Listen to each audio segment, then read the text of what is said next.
Hello JKSSB aspirants. I welcome you all to online platform of Engineers Career Point. My name is Rakesh Verma और मेरे साथ हैं आज Shubham sir. तो कल हमने एक डिटेल डिस्कशन किया था JKSSB के ऊपर जो कि कल आपको पता है कि रेफरल ड्रॉप हुआ था, उसके ऊपर हमने एक डिटेल डिस्कशन किया था। तो काफ़ी ज़्यादा जो है डाउट्स आ रहे थे बच्चों के, जिसमें से सबसे बड़ा डाउट जो निकल के आ रहा था वो था सिलेबस, कि सर हमको सिलेबस जो है थोड़ा डिटेल में बता दीजिए कि सिलेबस में क्या क्या आने वाला है। तो ये वीडियो कंप्लीटली सिलेबस के ऊपर रहेगा। इसमें हम हर एक पॉइंट को डिस्कस करेंगे और आपको थोड़ा क्लैरिटी वाइज बताएंगे कि आप किस पॉइंट को या किस टॉपिक को ज़्यादा अप्रोच कर सकते हो या क्या आपके लिए इम्पोर्टेंट रहने वाला है। सर यस एग्जैक्टली सर, मतलब जो स्टूडेंट्स अपनी तैयारी शुरू करते हैं वो सबसे पहला बच्चे के माइंड में जनरली माइंड सेट होता है कि पहले मुझे एक वेटेज पता लग जाए। बट इस एग्जाम में सबसे पहली बात तो यही है कि यहाँ पे वेटेज क्लियरली मेंशन किया गया है इन द सिलेबस इटसेल्फ। वो अभी आपको पता लग भी जाएगा कि किस सब्जेक्ट से कितना वेटेज में रहेंगे क्वेश्चंस आपके पास। तो उसी के बेस पे बच्चे अपनी तैयारी शुरू करते हैं। जनरली हमारी टेंडेंसी होती है कि हाई वेटेज वाले सब्जेक्ट्स को हम पहले कवर कर लेते हैं और जो थोड़ा सा लो वेटेज वाले हैं उस पर ठीक है, हम बाद में भी अगर थोड़ा टाइम की शॉर्टेज होगी तो उसको तब मैनेज कर लेंगे। सो इसमें एक तो आपको पूरा डिटेल पता लग जाएगा। इसके बाद में एक आपको ये भी आइडिया दिया जाएगा कि जो प्रीवियस ईयर के क्वेश्चंस आए हैं किस किस टॉपिक से जनरली JKSSB ने जो लास्ट टाइम एग्जाम हुआ था उसमें पूछे थे क्वेश्चंस, तो पूरा आपके पास में पूरा एक डिटेल आ जाएगी इसके पास ना, और आप आराम से क्या कर पाएंगे, अपनी तैयारी को कंटिन्यू कर पाएंगे। सो आगे बाकी जो है सर इसको शुरू करेंगे, उसके बाद then we will move to the main points. Okay. और सर इससे ज़्यादा इम्पोर्टेंट, जो सबसे इम्पोर्टेंट है, ये डेट आप ध्यान रखो, 1 अप्रैल 2025। इस दिन से हमारा न्यू ऑनलाइन बैच स्टार्ट हो रहा है और जो भी आपकी क्वेरी है, आपको कुछ भी पता करना है तो हम डिटेल में जो है अपना नंबर और सारा हेल्प डेस्क का जो भी रहता है वो सब डाल देंगे। आप वहाँ पे पूछ सकते हो और साथ के साथ आप कमेंट भी कर सकते हो। हर एक कमेंट का हमारे वीडियो के नीचे आपको रिप्लाई मिलेगा। तो 1 अप्रैल बिल्कुल भूलना मत, ये ध्यान रखना। तो सबसे पहले कई लोगों को पता ही नहीं है सर कि ये एग्ज़ाम लेता कौन है। तो एग्ज़ाम जो ये जेई वाला एग्ज़ाम है ये लेते हैं Jammu and Kashmir service selection board JKSSB। यही आपका एग्ज़ाम कंडक्ट करवाएंगे, ठीक है। और इसके अंदर 2 डिपार्टमेंट हैं। वो कौन से 2 डिपार्टमेंट हैं वो हम लास्ट में डिस्कस करेंगे और उनकी कितनी कितनी वैकेंसीज है उसके बारे में भी हम बात करेंगे। अच्छा सर, कल कुछ और भी पॉइंट्स आ रहे थे कि बच्चे बोल रहे हैं कि सर एक्सपेक्टेड नोटिफिकेशन की डेट कब तक है, तो इसके ऊपर आप क्या बोलना चाहोगे सर? सर एक्सपेक्टेड नोटिफिकेशन का तो जैसे देखो एक्सपेक्टेड अगर हम बात करें तो अप्रैल एंड के आसपास आपके पास में नोटिफिकेशन का पूरा चांस है आ जाने का। बाकी एक टेंटेटिव चीज़ है, सो थोड़ा बहुत इसमें वेरिएशन हो सकता है। बट जहां तक हमें लगता है कि यस 1 या 1.5 या 2 महीने के अंदर अंदर मैक्सिमम आपके पास में नोटिफिकेशन आपको देखने को मिलेगी। उसके बाद में भी अगर आप देखेंगे तो समय ऐसा नहीं कि आपको फिर 1 साल 2 साल बाद एग्जाम कंडक्ट करवाएंगे, नहीं ऐसा नहीं है कि आप मान के चलें 4 या 5 महीने के अंदर आपके पास में JKSSB अगर देखे तो एग्जाम कंडक्ट करा लेता है। तो आपके पास ऐसे नहीं कि बहुत ज़्यादा समय अवेलेबल रहेगा। सो मेरे ख्याल से नोटिफिकेशन ठीक है आएगा तो है ही, वो बात तो श्योर हो चुकी है। अगर ये प्रपोजल गया है तो डेफिनेटली नोटिफिकेशन आएगा क्योंकि इलेक्ट्रिकल का भी आ चुका है। तो आपको मेरे ख्याल से बहुत ज़्यादा समय तो नहीं करना चाहिए वेट की जनरली नोटिफिकेशन आएगा तो मैं शुरू करूंगा, क्योंकि बहुत ज़्यादा समय नहीं मिलेगा आपको उसके बाद तैयारी कंटिन्यू करने का, क्योंकि सिलेबस बहुत लेंथी है। अगर हम सिविल इंजीनियरिंग देखें तो सही तरह से सिलेबस को कंप्लीट करने के लिए आपको अच्छा खासा टाइम अलॉट करना पड़ता है। तो अभी से उसको शुरू करना, नोटिफिकेशन ठीक है आ जाएगा बट तैयारी अभी मेरे ख्याल से अभी से आपको शुरू कर लेनी चाहिए। बिल्कुल सर। यस तो जैसा कि सर ने आपको क्लियरली बताया कि अप्रैल एंड तक या थोड़ा सा टाइम आगे पीछे हो सकता है, इसी टाइम के बीच में आपका नोटिफिकेशन ड्रॉप हो जाएगा। तो आपके पास अब ज़्यादा टाइम नहीं है, तो आप अपनी प्रिपरेशन जो है जल्दी से जल्दी स्टार्ट कर दीजिए ताकि आप बाकी बच्चों से आगे रह पाओ। तो जो भी सब्जेक्ट्स मेरे हैं वो मैं डिस्कस करूंगा, जो सर के रहेंगे वो सर डिस्कस करेंगे और उसके बाद कुछ जो भी कंक्लूजन पॉइंट होंगे उसके ऊपर भी हम बात करेंगे, ठीक है। सो आई थिंक सर शुरू करना चाहिए। बिल्कुल सर। आप तो देखते हैं अभी। सो यहाँ पे सिर्फ सब्जेक्ट्स लिखे हुए हैं कि कौन कौन से सब्जेक्ट्स हैं। Surveying, RCC, soil mechanics, irrigation, highway, railway, fluid, water supply and waste water engineering, ये आपका इन्वायरमेंट है, कंस्ट्रक्शन प्लानिंग एंड मैनेजमेंट और मैकेनिक्स एंड स्ट्रक्चर एनालिसिस लिखा हुआ है, लेकिन इसमें सोम भी है। तो अब डिटेल में एक एक सब्जेक्ट जो भी है तुम्हारे उनको हम डिस्कस करने वाले हैं, तो जरा वेट करो 1 सेकेंड बस। ओके, तो पहले मैं ये टॉपिक्स डिस्कस करूंगा, फिर सर आएंगे और सर अपने सब्जेक्ट्स को डिस्कस करेंगे।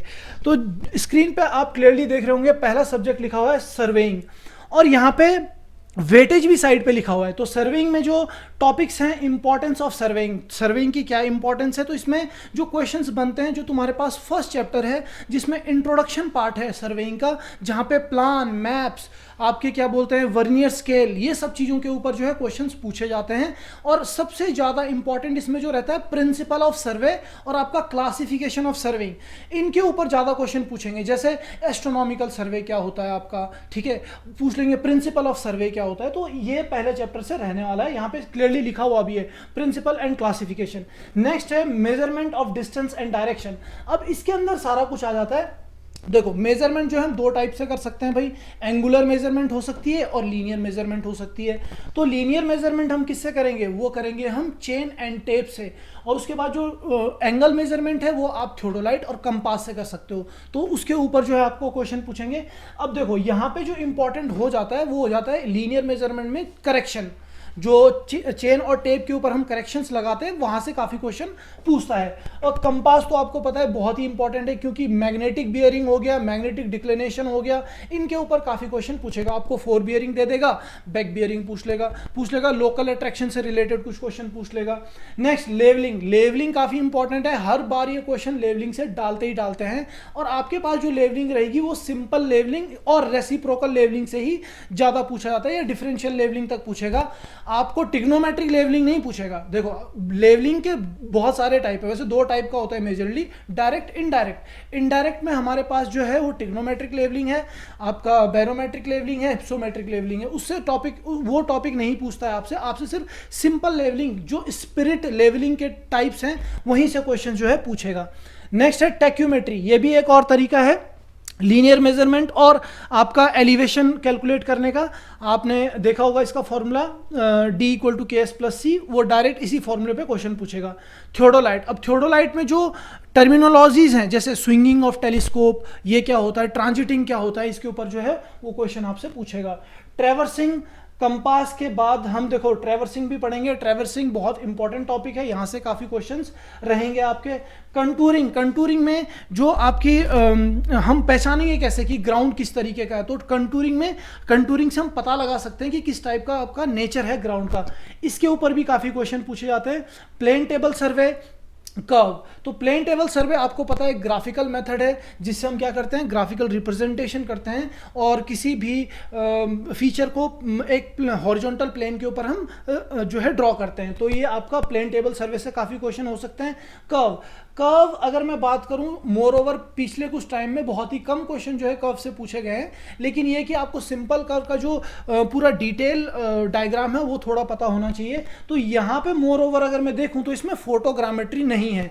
ऐसे ही कई टॉपिक हैं जो बीच में आपको देखने को मिलेंगे कि यहाँ से तो क्वेश्चन बनेगा ही नहीं। जनरली देखो यहाँ पे आपको क्लियरली दिख रहा होगा, फोटोग्रामेट्री जब है ही नहीं तो क्वेश्चन नहीं पूछेगा। तो फोटोग्रामेट्री आपको पढ़ने की जरूरत नहीं है, टोटल स्टेशन आपको पढ़ने की जरूरत नहीं है, आपको ट्रिग्नोमेट्रिक लेवलिंग पढ़ने की जरूरत नहीं है। तो बहुत ही अच्छा और बहुत ही सटीक बिल्कुल होता है ना, एक्यूरेट सर्वेइंग के जो मेजर टॉपिक्स हैं वही इन्होंने रखे हुए हैं और 10 मार्क्स का है। और ये सबसे इजीएस्ट पार्ट है, इसमें एस्ट्रोनॉमिकल सर्वेइंग भी नहीं है, तो आप इसको इजीली कर सकते हो। नेक्स्ट अगर मैं जाऊं मैकेनिक्स एंड स्ट्रक्चरल एनालिसिस, अब मैकेनिक्स और स्ट्रक्चरल एनालिसिस लिखा हुआ है लेकिन इसमें सोम भी इंक्लूडेड है भाई, ठीक है। तो पहला मैकेनिक्स से कुछ टॉपिक्स लिखे हुए, इंट्रोडक्शन, मैकेनिक्स के बारे में पूछेगा भाई थोड़ा सा, मैकेनिक्स होता क्या है, ब्रांच ऑफ फिजिक्स है, क्या करते हैं भाई हम, इफेक्ट्स देखते हैं किसके, फोर्सेस और एनर्जीज के, किसके ऊपर, बॉडी के ऊपर। पर बॉडी कैसी होती है, वो रिजिड बॉडी होती है। और यहाँ पे इसने लिखा हुआ भी है कंसेप्ट ऑफ रिजिड बॉडी, तो कंसेप्ट ऑफ रिजिड बॉडी आपको पता होना चाहिए। इक्विलिब्रियम पूछेगा, इसके अंदर बहुत सारी चीजें, स्केलर क्वांटिटी क्या होती है, वेक्टर क्वांटिटी क्या होती है, लॉ ऑफ फोर्सेस, तो पैरेललोग्राम देखा होगा आपने, लामीज थ्योरम देखा होगा, तो वहां से क्वेश्चंस आपसे पूछेगा। फिर आता है मूवमेंट, मूवमेंट होता क्या है, दो टाइप का मूवमेंट होता है, movement of force and movement of couple, तो उसके बारे में बेसिक नॉलेज आपको पता होनी चाहिए। फ्रिक्शन हो गया आपका, सेंटर ऑफ सीजी यानी सेंटर ऑफ ग्रेविटी, इसके बारे में आपको पता होना चाहिए। इसके आगे जो भी टॉपिक लिखे हुए हैं सोम के टॉपिक है, तो यहाँ पे स्टार्टिंग में इसने लिखा हुआ है सिंपल मैकेनिक्स, फिर लिखा है टॉर्जन, टॉर्जन के बाद प्रॉपर्टीज ऑफ मटेरियल लिखा हुआ है, तो मैं सोम को बिल्कुल अपने अकॉर्डिंग बताऊंगा, ध्यान से सुनना। पहला टॉपिक है आपका प्रॉपर्टीज ऑफ मटेरियल, जिसमें हम स्ट्रेस स्ट्रेन के बारे में पढ़ते हैं, आपका सेल्फ वेट के वजह से जो इलोंगेशन होता है उसको पढ़ते हैं, आपका अगर आप एक्सटर्नल लोड अप्लाई करोगे तो उसके वजह से जो बॉडी के ऊपर डिफॉर्मेशन आएगा उसको हम पढ़ते हैं। तो पहले उसमें जो जितना भी रहेगा, जितना भी आपके पास सोम का टॉपिक है वो सारा ही इसके अंदर आने वाला है, ठीक है। इसके अलावा थर्मल स्ट्रेसेस से भी क्वेश्चन रह सकते हैं कि अगर मैं बॉडी का टेम्परेचर इंक्रीज कर दूं तो किस तरीके का स्ट्रेस जो है जनरेट होगा बॉडी के अंदर, अगर बॉडी फ्रीली जो है एक्सपेंड कर रही है तो स्ट्रेसेस क्या रहेंगे। तो इस तरीके के जो क्वेश्चन जो है आपसे पूछेगा, ठीक है। नेक्स्ट इसमें दिख रहा होगा bending movement and shear force, SFD and BMD, बहुत ही इंपॉर्टेंट टॉपिक है। अगर मैं बात करूं सबसे ज़्यादा क्वेश्चन अगर अभी तक कहीं से आए हैं तो प्रॉपर्टीज ऑफ मटेरियल और एसएफडी बीएमडी से आता है ज़्यादातर। तो शेयर फोर्स डायग्राम आपको पता होना चाहिए, शेयर फोर्स डायग्राम कैसे ड्रॉ करते हैं वो पता होना चाहिए, क्योंकि किसी भी पॉइंट में बीम में कहीं पे भी आपको शेयर फोर्स या बेंडिंग मोमेंट की वैल्यू वो पूछ सकता है। अब बोल रहा है shear force diagram and bending moment in statically determinate beam. अब ये यहाँ पे मैं इतना डिटेल में तो बताऊंगा नहीं कि डिटर्मिनेट बीम होती क्या है, वो हम क्लास में बिल्कुल अच्छे से देखेंगे। डिटर्मिनेट बीम सिंपल ये समझ लो, वो बीम्स जिनको हम इजीली एनालाइज कर सकते हैं, जिसमें नंबर ऑफ अननोन और नोन दोनों बराबर होते हैं, तो उनको हम डिटर्मिनेट बोलते हैं। यानी इनडिटर्मिनेट का आपके पास नहीं है तो इसमें डरने की बात बिल्कुल भी नहीं है कि इनडिटर्मिनेट का पूछ लेगा, सिर्फ डिटर्मिनेट का पूछेगा आपसे। फिर simple stress and strain relationship, तो ये बहुत सारे रिलेशनशिप हैं आपके पास, जैसे हुक्स लॉ है। फिर हम इसको क्या बोलते हैं, जो हमारे इलास्टिक कांस्टेंट है उनसे भी देखते हैं, मॉडुलस ऑफ इलास्टिसिटी में, या फिर मॉडुलस ऑफ रिजिडिटी, ये सारा चीज़ जो है इसके अंदर आएगा। नेक्स्ट है आपके पास stress and strain in two dimension principal stresses. तो प्रिंसिपल स्ट्रेसेस फिर से इंपॉर्टेंट है, जिसमें मोहर सर्कल से भी क्वेश्चन हो सकते हैं, और आपको हो सकता है कि 1D या 2D फॉर्म में कोई बॉडी के ऊपर स्ट्रेसेस लगाएगा और पूछेगा स्ट्रेसेस बताओ, प्रिंसिपल स्ट्रेस या प्रिंसिपल स्ट्रेन, ठीक है। स्ट्रेस ट्रांसफॉर्मेशन है तो ये इसी के अंदर आता है आपका। नेक्स्ट है सिंपल बेंडिंग थ्योरी, तो फ्लेक्सुरल इक्वेशन, बेंडिंग इक्वेशन पता होना चाहिए आपको। फिर आ रहा है फ्लेक्सुरल एंड शेयर स्ट्रेस। अब शेयर स्ट्रेस जो है जनरली लॉन्गिट्यूडनल शेयर स्ट्रेस होता है, और पूछेगा कि रेक्टेंगुलर सेक्शन है, बताइए मैक्सिमम कहाँ पे होगा शेयर स्ट्रेस, तो ये आपको पूछ सकता है। अनसिमेट्रिकल बेंडिंग के बारे में भी ये बोल रहा है कि भाई अगर मैं इसेंट्रिसिटी पे लोड लगाऊंगा तो अनसिमेट्रिकल बेंडिंग जो के बारे में जो है पूछ सकता है आपसे। शेयर सेंटर भी इंपॉर्टेंट टॉपिक है। ये सीजी और शेयर सेंटर दोनों डिफरेंट चीज़ें होती हैं, ये ध्यान देना, ठीक है। यानी ये शेयर सेंटर वो चीज़ होती है, अगर ये वो पॉइंट होता है शेयर सेंटर, अगर मैं बॉडी के ऊपर लोड लगाऊँ ना तो टॉर्जन नहीं आना चाहिए, प्योर बेंडिंग होनी चाहिए बस। तो उस पॉइंट पे अगर मैं लोड लगा रहा हूँ उसे बोलते हैं शेयर सेंटर। फिर आपका आ रहा है थिन वॉल प्रेशर वेसल, तो प्रेशर वेसल से भी क्वेश्चंस रहते हैं।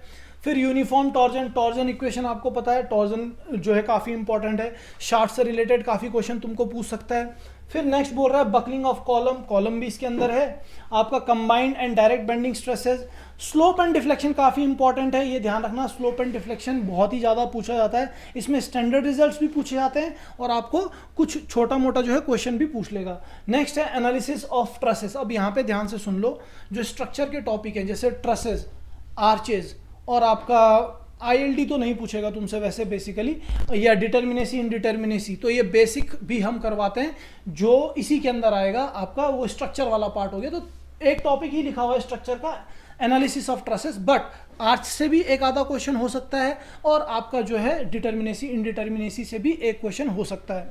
तो ये हो गया आपका मैकेनिक्स एंड स्ट्रक्चरल एनालिसिस, और ये 15 मार्क्स का है। तो अभी तक देखो मोर ओवर दोनों सब्जेक्ट का जो वेटेज है वो ऑलमोस्ट सिमिलर है, ठीक है। नेक्स्ट आगे बढ़ते हैं। नेक्स्ट जो है आपका वो है आरसीसी स्ट्रक्चर। अब यहाँ पे पहला टॉपिक लिखा हुआ है कंक्रीट टेक्नोलॉजी। तो बीएमसी के पार्ट में हम जनरली पढ़ते हैं कंक्रीट टेक्नोलॉजी, ठीक है। यहाँ पे क्या पढ़ा जाएगा कि भाई कंक्रीट में वाटर कितने पीएच का होना चाहिए, या फिर जो डिजॉल्व सॉलिड्स हैं उसके बारे में आपको क्वेश्चन पूछ सकता है। प्योरिटी के इम्प्योरिटीज कौन कौन सी होती है उनके बारे में कुछ क्वेश्चन पूछ सकता है। नेक्स्ट इसमें जो है एडमिक्सचर से भी काफ़ी क्वेश्चन रहते हैं, लिखा हुआ भी है एडमिक्सचर। एग्रीगेट से भी क्वेश्चन है, कई बार सीमेंट से भी पूछा हुआ है। वोजस कंपाउंड में बोलेगा C3S कंपाउंड, तो वो कितने दिन में हाइड्रेशन कंप्लीट करता है, इस तरीके को इस तरीके के क्वेश्चन आपसे ऑलरेडी पूछे हुए हैं। तो इंग्रेडिएंट ऑफ कंक्रीट कौन कौन से होते हैं भाई, हमको पता है, cement, sand, aggregate, admixture, water, ये सारी चीज़ें, इनके बारे में डिटेल पता आपको होना चाहिए। वाटर सीमेंट रेशियो काफ़ी इंपॉर्टेंट है, वाटर सीमेंट रेशियो बहुत इंपॉर्टेंट टॉपिक है, यहाँ पे दिया हुआ है तो ये इसको भी पूछेंगे। वर्केबिलिटी ऑफ कंक्रीट, तो वर्केबिलिटी कितना वर्केबल होना चाहिए, अलग अलग कंस्ट्रक्शन के लिए वर्केबिलिटी कितनी होनी चाहिए, क्या होनी चाहिए आपके कंक्रीट की, उसमें हमें पढ़ना पड़ेगा। इसमें अलग अलग मेथड्स हैं जिसमें हम वर्केबिलिटी का टेस्ट करते हैं। वैसे ये जो है प्रॉपर्टी ऑफ क्या बोलेंगे, देखो ये एब्सोल्यूट प्रॉपर्टी तो नहीं होती है, क्योंकि हम एब्सोल्यूट प्रॉपर्टी क्या हो गई, कंप्रेसिव स्ट्रेंथ, टेंसाइल स्ट्रेंथ, ये आपकी एब्सोल्यूट प्रॉपर्टी नहीं होती, लेकिन हम कंक्रीट को जज करने के लिए वर्केबिलिटी का टेस्ट जरूर करते हैं, ठीक है। नेक्स्ट आता है एडमिक्सचर और special concrete. Special type of concrete में आपने नाम सुना होगा सेल्फ वेट कॉम्पैक्टिंग कंक्रीट, आपने पढ़ा होगा शॉर्टक्रीट कंक्रीट, तो ये सारी चीज़ें जो हैं इसमें रहेंगी। फिर नॉन डिस्ट्रक्टिव टेस्ट भी दिया हुआ है। मान लो कि अगर आपने कंक्रीट, जो देखो जो कोई भी खड़ा स्ट्रक्चर होगा, स्टैंडिंग स्ट्रक्चर होगा, और अगर आपको उसकी स्ट्रेंथ चेक करनी है तो हम कैसे करेंगे, वो नॉन डिस्ट्रक्टिव टेस्ट से करेंगे, तो वो आपको पता होना चाहिए। Next basic of mix design, तो मिक्स डिजाइन के बारे में पता होना चाहिए, नॉमिनल मिक्सचर, मिक्स डिजाइन, दोनों चीजें आपको पता होनी चाहिए। नेक्स्ट आ रहा है इसमें, अब यहां से आरसीसी का पार्ट स्टार्ट है। तो देखो वर्किंग स्ट्रेस लिमिट स्टेट पूरा दोनों वो पूछने वाला है आपसे, तो ये बीम का लिखा हुआ है पूरा कि बीम में वर्किंग स्ट्रेस डिजाइन और लिमिट स्टेट डिजाइन, ये तो पूरा इंपॉर्टेंट है भाई, ये बिल्कुल ध्यान रखो। अब यहाँ पे analysis of ultimate load capacity ये बोल रहा है, तो 3 मेथड होते हैं डिजाइनिंग के, जो है आपका working stress method, ultimate load method और लिमिट स्टेट मेथड। तो ये अल्टीमेट लोड कैपेसिटी, तो ये मुझे जो लगता है ये पॉइंट जो है इसने डाला हुआ है, ये प्लास्टिक एनालिसिस से डाला हुआ है, तो हम यहाँ पे जो है लोड अल्टीमेट लोड कैपेसिटी जो पीयू की वैल्यू वो कैलकुलेट करते हैं प्लास्टिक एनालिसिस से, ठीक है। नेक्स्ट आता है आपका design of member subjected to flexure, shear, compression and torsion, और लिमिट स्टेट मेथड से करना है। तो फ्लेक्चर क्या हो गया, बीम, बीम में ही बेंडिंग आएगी, तो बेंडिंग क्या होता है flexure, shear, compression and torsion, torsion मैंने ऊपर डिस्कस किया था तुमसे, तो ये भी लिमिट स्टेट मेथड से करना है।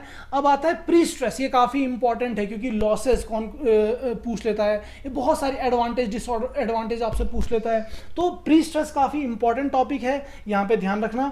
नेक्स्ट है analysis of beam section at the service load, और लास्ट है इसमें स्लैब। तो इस मोर ओवर अगर आरसीसी में देखूँ तो बीम्स आपका इंपॉर्टेंट है, बाय लिमिट स्टेट जो ज़्यादा पूछता है, वर्किंग स्ट्रेस से भी पूछ सकता है। नेक्स्ट आपका क्या बोलते हैं, ये जो flexure, shear, compression and torsion, ये काफी इंपॉर्टेंट है। बाकी देखो मार्क्स पूरा 15 मार्क्स का जो है ये पूछेगा। तो इसके आगे का डिस्कशन करने के लिए मैं सर को बुलाऊंगा, शुभम सर।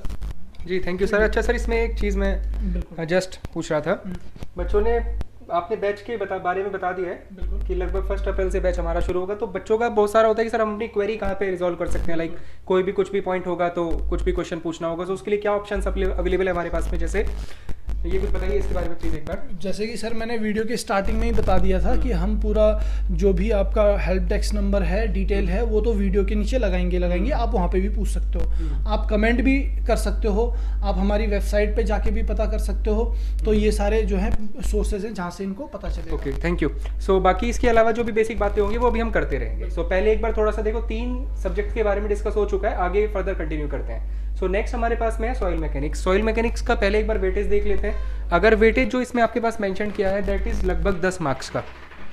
सो हम सबको पता भी है पहले से कि सॉइल मैकेनिक्स जनरली किसी भी एग्जाम में आप उठा के देखें तो maximum one of the highest weightage का सब्जेक्ट रहता है। तो यहाँ पे भी अगेन 10 नंबर के क्वेश्चन आपको लगभग इससे देखने को मिलेंगे। So approximately 10 question will be there. Now just try to understand कि भाई क्या क्या टाइप के सिलेबस में टॉपिक्स इसने मेंशन किए हैं। इसके ऊपर कुछ बच्चों ने क्वेरी भी पूछी थी, कल कुछ क्वेश्चंस थे उनके पास में, वो भी मैं इसके आंसर यहाँ पे करूंगा आपको। रिलेटेड टू सॉइल कुछ क्वेश्चंस थे उनके, जैसे कि सबसे पहले अगर हम देखें तो इसने बोला है origin of the soils. Origin of soils की बात करिए। ओरिजिन ऑफ सॉइल्स का मतलब लाइक आपके पास में कौन से टाइप की सॉइल है आपके पास में, कोई सॉइल कैसे ओरिजिनेट होती है, ठीक है। इससे क्वेश्चन आ जाता है बेसिक प्रॉपर्टीज होती हैं जिसमें कि आपको सॉइल के बहुत सारे टाइप्स सिखाए जाते हैं। We have different type of the soil, like आपके पास एलुवियल सॉइल, लाइक आपके पास ड्रैगोस्ट्राइन सॉइल होती है, पीट सॉइल होती है, ऑर्गेनिक सॉइल्स होती हैं। इन सब के बारे में सिखाया जाता है। कोई सॉइल कैसे फॉर्म होती है, what is the methods of its formation. Next properties of the soil and soil classification. अब हम बात करें सॉइल की बहुत सारी बेसिक प्रॉपर्टीज होती हैं which are very useful for studying the complete subject. अगर आप पूरा सॉइल मैकेनिक्स पढ़ना चाहते हैं तो उसके लिए भी आपको उन बेसिक प्रॉपर्टीज को अच्छे से पढ़ना पड़ता है, जैसे कि वॉइड रेशो हो गया, पोरोसिटी हो जाएगा आपके पास, डिग्री ऑफ सैचुरेशन हो जाएगा, परसेंटेज एयर वॉइड्स होता है, ये सब कुछ बेसिक प्रॉपर्टीज होते हैं सॉइल के। अब पॉइंट क्या है कि इस पार्ट से आपके पास जनरली न्यूमेरिकल आने के चांस बनते हैं। ये जो मैंने अभी बताया प्रॉपर्टीज ऑफ सॉइल से, इससे न्यूमेरिकल आने के चांस इसलिए बनते हैं क्योंकि कैलकुलेटर आपके पास जनरली नहीं रहेगा, तो आपको ना कुछ छोटे न्यूमेरिकल्स फॉर्म करने पड़ते हैं, यानी कि आपको आपके एग्जाम में थ्योरेटिकल चीज़ ज़्यादा मिलेगी बट न्यूमेरिकल पार्ट रहेगा थोड़ा सा कम।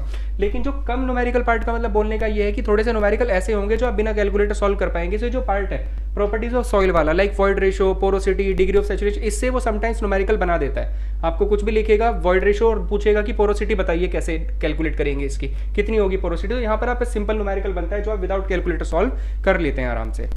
Next basically phase diagrams yes, 2 phase diagram होता है, 3 फेज डायग्राम होता है। ड्राई कंडीशन में कैसा फेज डायग्राम मिलेगा, सैचुरेटेड कंडीशन में कैसा फेज डायग्राम मिलेगा, ऐसा टाइप के क्वेश्चन बनते हैं। Next fundamental definitions and the relationships and the inter relationships. क्या मीनिंग है इस बात का, जैसे कि रिलेशनशिप, जैसे कि लाइक आपके पास बल्क डेंसिटी होता है, ड्राई डेंसिटी होता है, क्या रिलेशन है इन दोनों के बीच में एक दूसरे के साथ। सैचुरेशन डेंसिटी होता है, फिर आप बोल सकते हैं सैचुरेशन वेट, यूनिट वेट बोल सकते हैं आप उसको, ठीक है, आप यूनिट वेट ऑफ सॉलिड्स बोल सकते हो, सबमर्ज यूनिट वेट बोल सकते हो। इन सब के बीच में क्या रिलेशन है और साथ ही साथ इन सब के फॉर्मूले क्या होते हैं, वॉइड रेशो, पोरोसिटी, कैसे ये सारी चीज़ें, कैसे यूनिट्स वेट डिफरेंट टाइप के एक दूसरे के साथ लिंक्ड है।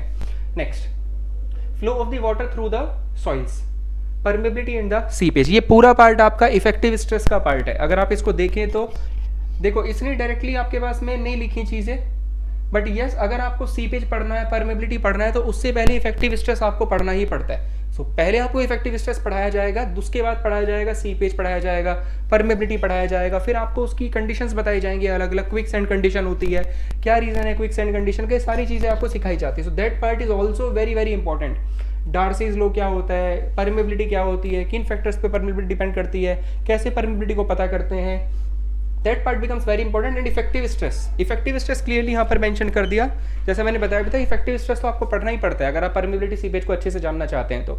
सो इफेक्टिव स्ट्रेस के बहुत सारे केसेस बन जाते हैं आपके पास में, क्या सिग्निफिकेंस होता है। इसके अलावा क्लासिफिकेशन ऑफ सॉइल दिया है, deformation of the soils and the consolidation and the compaction. Yes, consolidation and compaction दोनों मोस्ट इंपॉर्टेंट प्रॉब्लम्स हैं जो हमें प्रैक्टिकली भी दिखती हैं एंड साइट पे भी, लाइक अगर एग्जाम पर्पज से भी देखोगे तो वहाँ पे भी।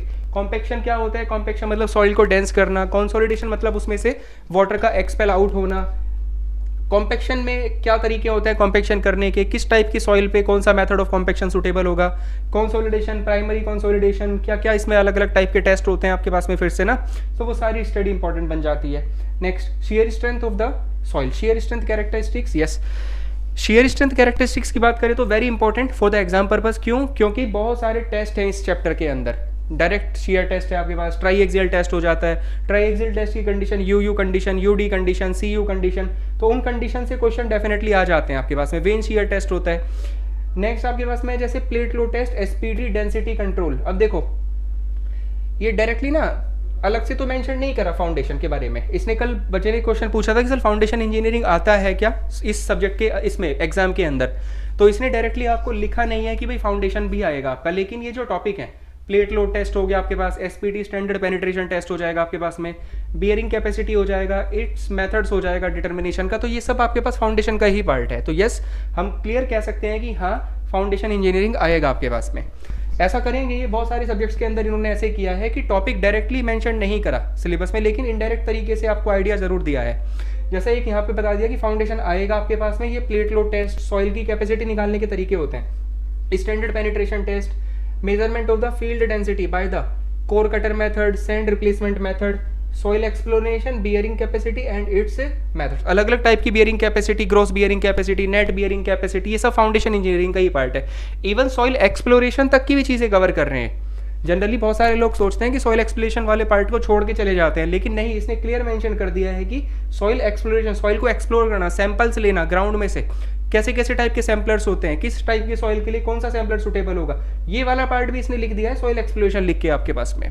सो ये पूरा था आपके पास complete analysis of the soil mechanics. ये एक चीज़ जरूर कह सकते हो आप कि हाँ, इसने रिटेनिंग वॉल वाला पार्ट नहीं लिखा यहाँ पे, सिलेबस में रिटेनिंग वॉल का पार्ट मेंशन नहीं करा, कहीं पर भी कुछ इनडायरेक्टली भी समझ में नहीं आ रहा है। तो यस, अगर देखें तो रिटेनिंग वॉल आपके पास स्किप किया जा सकता है, बट हाँ फिर भी हम क्या करते हैं कि बेसिक चीज़ रिटेनिंग वॉल की भी एक बार बता देते हैं, क्योंकि इसमें आइडिया नहीं लगता कुछ भी ना। कई बार कुछ ऐसे क्वेश्चन दिखाई दिए इस एग्जाम में कि जो सिलेबस में मेंशन नहीं थे, लेकिन फिर भी क्वेश्चन पूछ लिए उससे, बट हाँ मेंशन नहीं करा कहीं पे इसने रिटेनिंग वॉल वाला पार्ट। चलो, साथ में इसने स्लोप स्टेबिलिटी भी मेंशन नहीं किया है सिलेबस में, अगर आप देखो तो, जो जनरली पढ़ाते हैं लोग, बट मेंशन तो नहीं करा कहीं पे, बट ठीक है, थोड़ा सा उसका एक बेसिक आइडिया फिर भी आपको, क्लास जो आपके पास में यहाँ पे बैच कंटिन्यू किया जाएगा 1 अप्रैल से, तो उसको इसी तरह से करा जाएगा कि हाँ ऐसी चीज़ जो नहीं करी है लेकिन हमें लगता है कि एग्जाम पर्पज से इंपॉर्टेंट है, उनको भी कवर करवाने की कोशिश होती है। So this is all about soil mechanics. Now next topic पे चलेंगे जो आपके पास में होगा fluid mechanics and the hydraulics का पार्ट। अब देखो फ्लूइड मैकेनिक्स का, पहली बात तो इसका वेटेज देखो, weightage is very high, 15 number के क्वेश्चन है लगभग आपके पास में। सॉइल मैकेनिक्स से 10 मार्क्स के क्वेश्चन थे, लेकिन फ्लूइड मैकेनिक्स से 15 मार्क्स के क्वेश्चन है, और क्वेश्चन सब बहुत अच्छे खासे क्वेश्चन आते हैं आपके पास में। कुछ न्यूमेरिकल पार्ट भी यहाँ से सब्जेक्ट से बनता है आपके पास। तो इसमें दोनों पार्ट इंक्लूड किए गए हैं। कौन कौन से पार्ट? एक तो फ्लूइड मैकेनिक्स का जो पार्ट होता है आपके पास, एक होता है हाइड्रोलिक मशीनरी वाला पार्ट, दोनों इंक्लूड कर लिए इसने इसी पार्ट के अंदर। अलोंग विद दिस, इसी सेम पार्ट में इसने ओपन चैनल फ्लो भी आपका इंक्लूड किया है। Open channel flow is also included in the same part. तो ये कह सकते हैं कि 15 नंबर में आपके लगभग 3 सब्जेक्ट्स कवर हो रहे हैं। एक तो फ्लूइड मैकेनिक्स होता है आपके पास में, दूसरा हाइड्रोलिक मशीन, और तीसरा क्या, ओपन चैनल फ्लो का भी पार्ट इसी के अंदर मेंशन करा है। अब देखते हैं एक बार डिटेल को करके इसका, जैसे properties of the fluid. Properties of fluid में लाइक बेसिक प्रॉपर्टीज हो जाती है फ्लूइड की, उसकी विस्कोसिटी क्या है, सरफेस टेंशन क्या है, कैपिलरिटी क्या होती है, डेंसिटी क्या होती है, ये सब बेसिक प्रॉपर्टी से क्वेश्चन बनते हैं। एप्लीकेशन होता है इनका, वैल्यूज होती हैं, फॉर्मूलेज होते हैं बहुत सारे।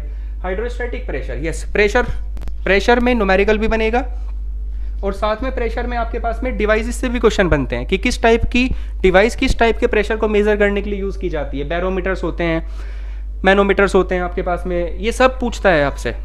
दूसरा मेजरमेंट ऑफ द प्रेशर, जैसे कि मैंने बताया कि प्रेशर के बारे में तो आपको आइडिया होना ही चाहिए। हाइड्रोस्टैटिक प्रेशर हो गया आपके पास में, उसको डिटरमाइन कैसे किया जाएगा, ठीक, ये पार्ट इंपॉर्टेंट है। Next, flow measurements through the pipes, flow through open channel. सब देखो, flow measurement through the pipes, यानी कि पाइप फ्लो की बात कर रहा है आपसे। और जब हम पाइप फ्लो की बात करते हैं तो पाइप फ्लो के केस में आपके पास में पाइप फ्लो पूरा हो जाता है, बर्नौली इक्वेशन कंप्लीट हो जाती है, बैंड के केसेस आ जाते हैं पाइप के अंदर, ठीक है, वेंचुरीमीटर, सब कुछ कंप्लीट आ जाता है आपके पास किस पार्ट के अंदर, इस पाइप फ्लो के अंदर। अगर पाइप फ्लो की आपको बात करनी है तो यानी कि आपके पास डायनेमिक्स वाले पार्ट की ये बात कर रहा है, जो फ्लूइड डायनेमिक्स होता है, जिसमें आपके पास में बर्नौली इक्वेशन, आइलर्स इक्वेशन, ये सारी चीज़ें पढ़ाई जाती हैं। इसके अलावा अगर आपको इन चीज़ों को पढ़ना है ढंग से तो आपको काइनेमेटिक्स के पार्ट की रिक्वायरमेंट होनी चाहिए, उसको भी समझ में आना चाहिए आपको। काइनेमेटिक्स पार्ट का एप्लीकेशन होता है किसके अंदर, फ्लूइड डायनेमिक्स के अंदर। तो इसीलिए इसने क्लियर मेंशन नहीं करा, यस, बट हम ये बोल सकते हैं कि काइनेमेटिक्स का पार्ट भी आपके लिए इंपॉर्टेंट बन जाएगा यहाँ पे। नेक्स्ट, अब यहाँ से शुरू हो गया आपके पास में flow through the open channels. Open channel flow की बात, यानी कि ओसीएफ आपका एक कंप्लीट सब्जेक्ट होता ही है। ओसीएफ छोटा सा सब्जेक्ट है, आसान सब्जेक्ट है, जिसमें कि देखो सीधा मेंशन किया इसने एक तो हाइड्रो, अब इसने खाली ना आपको क्या लिख के छोड़ दिया, बस इसने ओपन चैनल फ्लो लिख के छोड़ दिया, फ्लो थ्रू ओपन चैनल्स, और कुछ भी नहीं लिखा है। तो यानी कि आप इससे क्या कंक्लूड करोगे, इससे हम ये कंक्लूड करेंगे कि भाई पूरा ओसीएफ आपके पास आएगा, यूनिफॉर्म फ्लो आएगा आपके पास में, ग्रेजुअली वेरिड फ्लो आएगा आपके पास में, रैपिडली वेरिड फ्लो आपके पास में आएगा, जंप्स के केसेस आएंगे। सिंपल एक लाइन लिख दी, फ्लो थ्रू ओपन चैनल्स, बस कुछ उसका सिलेबस नहीं बताया, मतलब पूरा ओपन चैनल फ्लो आ जाएगा आपके पास यहाँ पे। जीवीएफ, आरवीएफ, जंप के cases, steady flow, uniform flow, सारे केस इसमें कवर करने पड़ेंगे हमें। सब्जेक्ट आसान होता है, ये वाला जो पार्ट है ओपन चैनल फ्लो का जो पार्ट है आसान होता है काफ़ी, लेकिन 3-4 क्वेश्चन तो आएंगे डेफिनेटली। अगर मान लो 15 नंबर का पूरा पार्ट है तो 3-4-5 क्वेश्चन तो आपको इस अकेले पार्ट से ही मिल जाएंगे 200%। और आसान पार्ट है तो आप थोड़ा बहुत कवर करके आराम से अपने 4-5 स्कोर कर सकते हैं इस पर्टिकुलर पार्ट से ही जस्ट।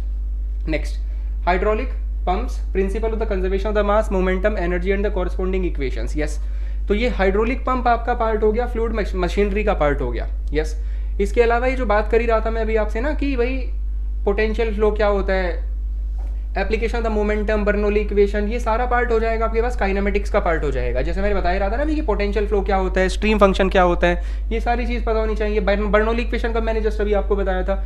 लेमिनार फ्लो भी इसने मेंशन किया, टर्बुलेंट फ्लो भी इसने मेंशन किया, फ्लो इन पाइप्स अलग से मेंशन कर दिया है, पाइप नेटवर्क, मतलब इन डिटेल पूरा कंप्लीट सिलेबस दे रखा है फ्लूइड मैकेनिक्स का, जिसका हमें पूरा एनालिसिस करना पड़ेगा। तो आप फ्लूइड मैकेनिक्स के पार्ट को देखो तो पूरा सब कुछ मेंशन कर दिया, ऑलमोस्ट कुछ भी छोड़ के नहीं जा सकते आप, कोई केस नहीं छोड़ा, बाउंड्री लेयर थ्योरी तक मेंशन कर दी है। Uniform flow, critical flow, gradually varied flow, specific energy concept, hydraulic jump, forces on the immerse body, ये सारा ओसीएफ का पार्ट है। ओसीएफ में ये सब चीज़ें पढ़ाते हैं, जंप पढ़ाते हैं, क्रिटिकल फ्लो पढ़ाते हैं। नेक्स्ट डायमेंशनल एनालिसिस भी दिया है इसमें, हाइड्रोलिक मॉडलिंग, काइनेमेटिक्स फ्लो, यानी कि पूरा कंप्लीट मेंशन कर दिया फ्लूइड मैकेनिक्स। तो बहुत अच्छी खासी इन डेप्थ स्टडी आपको फ्लूइड मैकेनिक्स में करनी पड़ेगी, तभी जाके आपके पास ये पार्ट स्कोर हो पाएगा पूरा।